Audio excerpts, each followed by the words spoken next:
AVM online classes में आपका स्वागत व अभिनंदन। रेशों से वस्त्र तक अपना लेसन जो 3 था उसके अंदर आज हम पढ़ेंगे रेशम। रेशम का निर्माण कैसे होता है, कितने श्रेणियों में होता है, उससे संबंधित जानकारी प्राप्त करेंगे। लेसन का अपना पहला बिंदु है रेशम। रेशम यानी जिसको हम सिल्क के रेशे भी या जानतव रेशे होते हैं, इसको हम सिल्क, जो अपनी घर पे जो प्रेस होती है कपड़ों के ऊपर, इसके ऊपर लिखा हुआ आता है सिल्क, यानी रेशम के वस्त्रों के ऊपर यदि प्रेस करना है तो हमको सिल्क पे रखना पड़ेगा। रेशम कीट को सिल्क के रेशे भी या जानतव रेशे होते हैं। रेशम प्राप्त करने के लिए रेशम के कीटों का पालना रेशम कीट पालन या सेरीकल्चर कहलाता है। रेशम प्राप्त करने के लिए हमको रेशम के कीटों को पालना पड़ेगा। रेशम कीट पालन सेरीकल्चर कहलाता है। कभी पूछ ले कि सेरीकल्चर किसको कहते हैं, तो रेशम कीट पालन को सेरीकल्चर कहलाता है। यदि रेशम प्राप्त करने के लिए हमको रेशम के कीटों का पालना पड़ेगा। अपनी माताजी, चाची जी, दादी माँ से भी विभिन्न प्रकार के रेशम का सूचीबद्ध कीजिए। अपने घर में जो बड़े बुजुर्ग हैं उनको भी आप पूछ के, अपनी माताजी हैं, अपनी चाची जी हैं, दादी माँ से भी विभिन्न प्रकार के रेशम को सूचीबद्ध कीजिए। इससे पहले कि हम रेशम प्राप्त करने के प्रक्रम पर चर्चा करें, रेशम के कीट के जीवन चक्र के बारे में जानना आवश्यक है। यानी रेशम का कीट होता है जिससे हमको रेशम प्राप्त होता है, उसके बारे में हमको जानना आवश्यक है। इसके बाद में रेशम आप स्वतः ही समझ में आ जाएगा।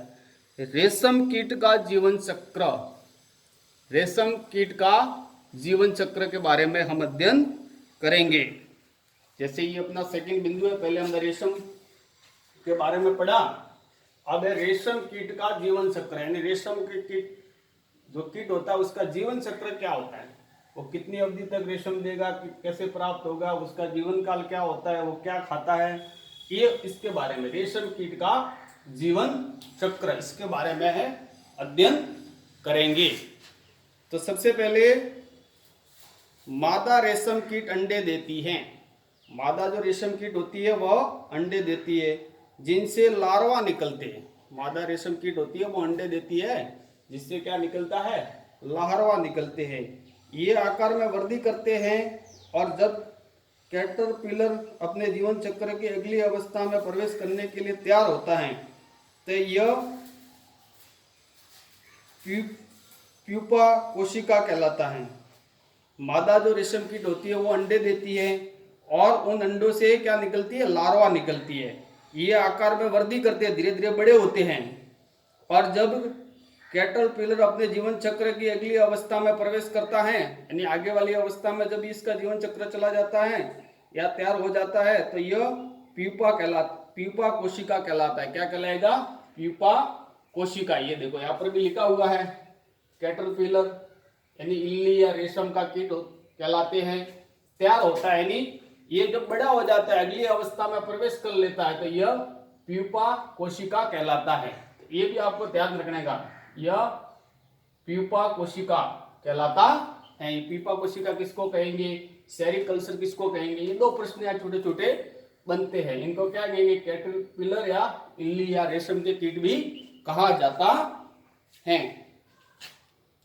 यह जाल उसे अपने स्थान में बने रहने का में सहायता देता है।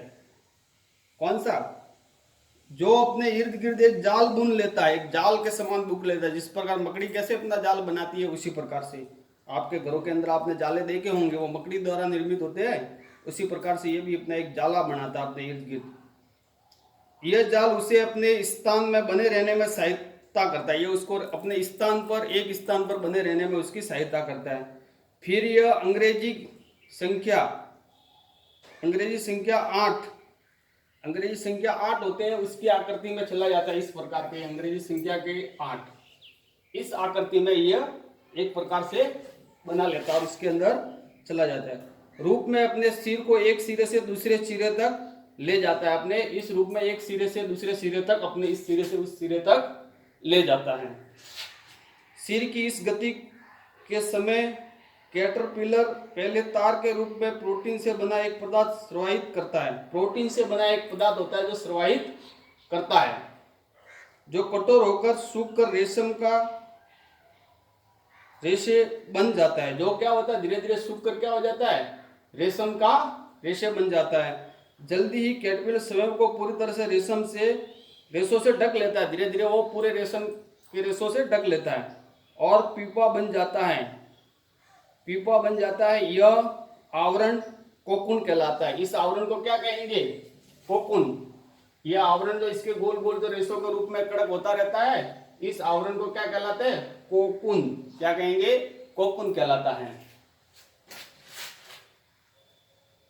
रेशम के रेशों का उपयोग रेशम के वस्त्र बनाने के लिए किया जाता है। अब रेशम के रेशों का उपयोग किसके अंदर करेंगे, रेशम को बनाने में किया जाएगा। क्या आप कल्पना कर सकते हैं कि रेशम का मृदु रेशा सूत्र स्टील के तार जितना मजबूत होता है।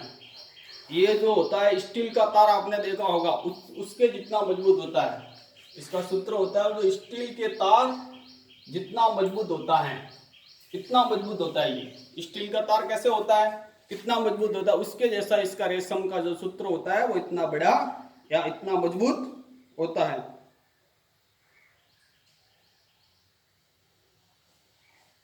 ये स्टील के तार जितना मजबूत होता है।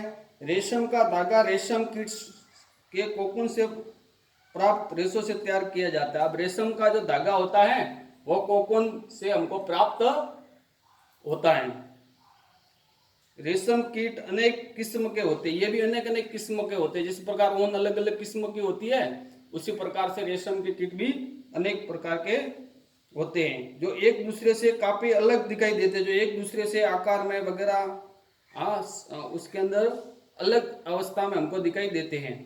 और उनसे प्राप्त होने वाला रेशम का धागा गठन अर्थात रुक्षता, चिकनाहट, चमक आदि में भिन्न होता है। जैसे उसके अंदर उसका जो धागा होता है उसके अंदर भी विभिन्नता होती है, डिफरेंट। जैसे चमक में उसकी चमक कितनी है, चिकनाहट कितनी है, रुक्षता कितनी है, गठन कितना है, उसके अंदर इनके अंदर विभिन्नता पाई जाती है। जब उनके कीट में भी विभिन्नता है तो उसके अंदर भी विभिन्नता होगी। अतः रेशम विभिन्न किस्म के रेशम कीटों द्वारा काटे गए कोकून से प्राप्त किए जाते हैं। यानी विभिन्न प्रकार के रेशम विभिन्न प्रकार के कीटों से हमको प्राप्त होते हैं। इस कीट के कोकून से प्राप्त होने वाला रेशम फाइबर मृदु और चमकदार और लचीला होता है तथा इसे सुंदर रंगों में रंगा जा सकता है। पहले इसके अंदर रंग नहीं होता, फिर उसको अलग अलग रंगों में इसको रंग दिया जाता है। रेशम कीट पालन अथवा रेशम कीटों का संवर्धन भारत का बहुत प्राचीन व्यवसाय। ये भारत का सबसे बड़ा प्राचीन व्यवसाय है। पहले लोग कहते थे कि ढाका की जो मलमल थी, भारत जब अखंड था तो ढाका की मलमल थी वो एक माचिस की पिटिया में आ जाती थी। इतना मतलब विकसित था भारत उस समय उद्योग धंधों में। अंग्रेजों के आने के बाद में हमारे कुटीर उद्योग धंधे थे, उनका पतन हो गया था। तो रेशम कीट पालन में भारत बहुत प्राचीन व्यवसाय है भारत का। ये भारत व्यावसायिक स्तर पर बहुत अधिक रेशम का उत्पादन करता है। अभी भी व्यावसायिक स्तर पर भारत बहुत सारे रेशम का निर्माण करता है विश्व में। क्रियाकलाप 3.5, ये क्रियाकलाप आया बीच में। रेशमी वस्त्रों के टुकड़े एकत्रित कीजिए। आप रेशमी वस्त्रों के टुकड़ों को एकत्रित कर सकते हैं।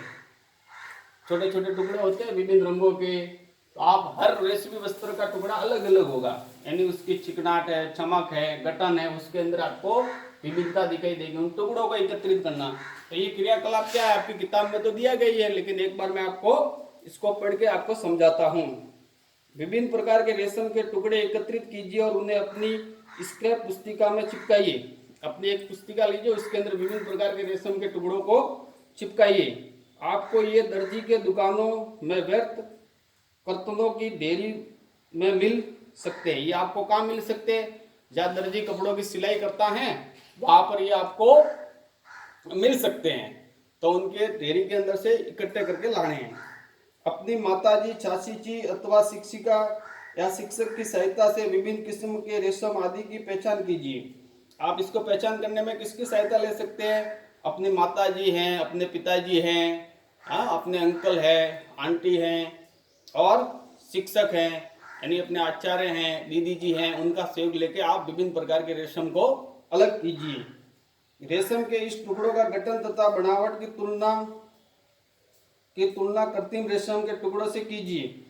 अब जो रेशम की बनावट है और कृत्रिम रेशम जो मानव द्वारा निर्मित होता है, उन दोनों से उनकी तुलना कीजिए, कितना विभिन्नता है। जिनके कैटरपिलर विभिन्न प्रकार के रेशम प्रदान करते हैं, जिनके कैटरपिलर होते हैं जो विभिन्न प्रकार का रेशम प्रदान करते हैं, उनकी विभिन्नता होगी। क्रियाकलाप 3.6 एक बार क्रियाकलाप है रेशम और शुद्ध रेशम का एक एक धागा लीजिए। इसके अंदर क्या है, रेशम का और एक शुद्ध रेशम जो एकदम शुद्ध 100% रेशम होता है, उन दोनों के धागे लेना आपको, और उस धागों को लेकर क्या करना है उसको मैं आपको समझा रहा हूं। किसी कृत्रिम संश्लेषित रेशम और शुद्ध रेशम का एक धागा लीजिए। कृत्रिम यानी जो मिक्स, जो मानव द्वारा निर्मित है किसी को मिला के, और एक शुद्ध प्रकार का रेशम का धागा लेना। इन धागों को सावधानी से जलाइए। क्या करना, दोनों को जलाना। क्या आपको उनके जलते समय उत्पन्न गंध में कोई अंतर महसूस हुआ? दोनों जलेंगे तो अलग प्रकार की गंध देंगे। उन दोनों की गंध में आपको क्या अनुभव होता है, किसकी गंध अच्छी है, किसकी खराब है, किसके अंदर घुटन हो रही है, कौन धुआं ज्यादा दे रहा है, ये सब आपको उसका विश्लेषण करना है। अब सावधानी से ऊन के एक धागे को जलाइए। इसके जलने की गंध कृत्रिम रेशम के जलने जैसी है अथवा शुद्ध रेशम जैसी है। इसको जलाएंगे तो इसके जलने की जो गंध है वो कृत्रिम रेशम जैसी है या शुद्ध रेशम जैसी है? क्या आप बता सकते हैं कि ऐसा क्यों है? ये जानने के लिए रेशम कीट के जीवन चक्र में कोकून अवस्था कब आती है, ये जानने के लिए आपको ये भी जानना पड़ेगा कि रेशम का जो कीट होता है उसके अंदर कोकून अवस्था कब आती है, जिसके बाद में उससे रेशम प्राप्त किया जाता है जो स्टील के तार जितना मजबूत होता है। कोकून से रेशम तक। अब कोकून से रेशम तक कैसे जाएंगे, ठीक है ना, कोकून से रेशम तक जाना है। कोकून से रेशम प्राप्त होता है, ये वाला अपना शिक्षण बिंदु है। देखो इसके अंदर रेशम प्राप्त करने के लिए कीटों को पाला जाता है। अब ये भी प्रश्न है कि कीटों को क्यों पाला जाता है? तो रेशम प्राप्त करने के लिए रेशम के कीटों को पाला जाता है और उनके कोकून को एकत्रित करके रेशम के फाइबर प्राप्त किए जाते हैं। उससे रेशम के क्या करेंगे, फाइबर प्राप्त करेंगे। रेशम कीट पालन।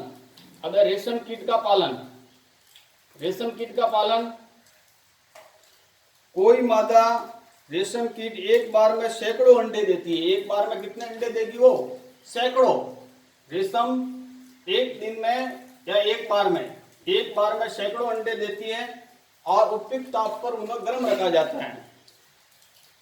अंडों को सावधानी से कपड़ों की पट्टिका अथवा कागज पर संग्रहित करके रेशम कीट पालकों से बेचा जाता है।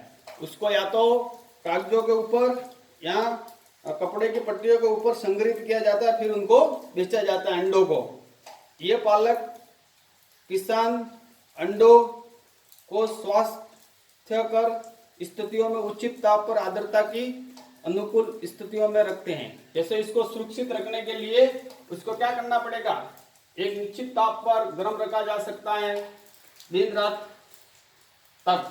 इनके तापमान पर उसको एक व्यवस्थित ताप पर उसको खराब होने से बचाया जा सकता है। इनको इकट्ठा कहाँ करेंगे, कपड़े की पट्टियों के ऊपर या कागज के ऊपर। कौन इकट्ठा करेगा? जो रेशम कीट पालने वाला होता है, फिर उनको बेचा जाता है। अंडों को उपयुक्त ताप पर गर्म रखा जाता है जिनसे अंडों में से लार्वा निकल आए, और यह तब तक किया जाता है जब तक शहतूत के वृक्षों पर नई पत्तियां नहीं आती है। यह तब तक किया जाएगा। उपयुक्त ताप पर गर्म रखा जाता है, दिन रात खाते रहते हैं। क्या खाते रहते हैं? उसके शहतूत वृक्ष के पौधे के पत्ते खाते रहते हैं। जब तक उसके ऊपर नई पत्तियां नहीं आती तब तक इनको सुरक्षित रखा जाता है।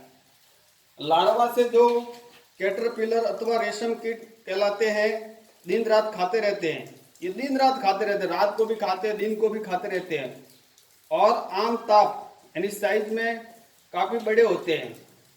यह साइज में काफी बड़े हो जाते हैं। लार्वा को शहतूत की ताजी कटी पत्तियों के साथ बांस की स्वस्थ ट्रे में रखा जाता है। इनको बांस की एक स्वस्थ ट्रे होती है, उसके अंदर इसको सुरक्षित रखा जाता है।